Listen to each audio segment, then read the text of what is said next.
മാരേജിന് ശേഷം എന്തെങ്കിലും ഒരു ബിസിനസ് തുടങ്ങണമെന്ന് ഒരാഗ്രഹം. ക്ലോത്തിംഗ് ബ്രാൻഡ് ആയിരുന്നു കൂടുതൽ താല്പര്യം. ഭാഗ്യം പോലെ തന്നെ ഹോൾസെയിലും റീറ്റെയിലുമായിട്ടൊക്കെ ക്ലോത്തിംഗ് ബിസിനസ് ചെയ്യുന്ന ഒരു വീട്ടിലേക്കാണ് കയറി ചെന്നത്. അതുകൊണ്ട് തന്നെ ക്ലോത്ത് വെറൈറ്റീസും അതിന്റെ ക്വാളിറ്റിയും എവിടെ നിന്നാണ് ഓരോന്നും മാനുഫാക്ചറിങ് ചെയ്യുന്നതെന്നും ബൾക്കായിട്ട് നമുക്ക് എങ്ങനെ പ്രോഡക്റ്റ് എടുക്കാമെന്നുമൊക്കെ കൂടുതൽ മനസ്സിലാക്കാനായിട്ട് പറ്റി.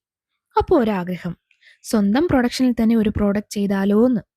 വീട്ടിൽ ഈ ചെറിയ കാര്യം അവതരിപ്പിച്ചപ്പോൾ അവർക്ക് ഡബിൾ ഓക്കെ. എന്ത് പ്രൊഡക്ഷൻ ചെയ്യാമെന്നായി അടുത്ത ചിന്ത. അങ്ങനെ കുറേ ചിന്തിച്ചപ്പോൾ നമ്മൾ ലേഡീസ് കൂടുതലായി ഉപയോഗിക്കുന്ന ലെഗിങ്സ് തന്നെ പ്രൊഡക്ഷൻ ചെയ്താലോ എന്ന് തോന്നി. മാർക്കറ്റ് പരിശോധിച്ചപ്പോൾ ബ്രാൻഡഡ് ലെഗിങ്സിനാകട്ടെ നല്ല വിലയുമുണ്ട്. ഇത്രയും വിലയുള്ള പ്രോഡക്റ്റ് വളരെ ബഡ്ജറ്റ് ഫ്രണ്ട്ലി ആയിട്ട് അതേ സെയിം ക്വാളിറ്റിയിൽ സാധാരണക്കാർക്ക് പോലും അഫോർഡ് ചെയ്യാൻ പറ്റുന്ന രീതിയിൽ കസ്റ്റമേഴ്സിന്റെ കയ്യിലെത്തിക്കാൻ എന്തെങ്കിലും വഴിയുണ്ടോ എന്ന് അന്വേഷിക്കാൻ തുടങ്ങി.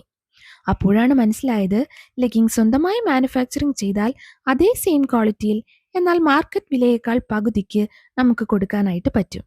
കൂടാതെ കുറച്ച് എക്സ്ട്രാ ഫീച്ചേഴ്സും കൊടുത്താൽ കൂടുതൽ കംഫർട്ടബിൾ ആയിട്ട് വെയർ ചെയ്യാനും പറ്റും.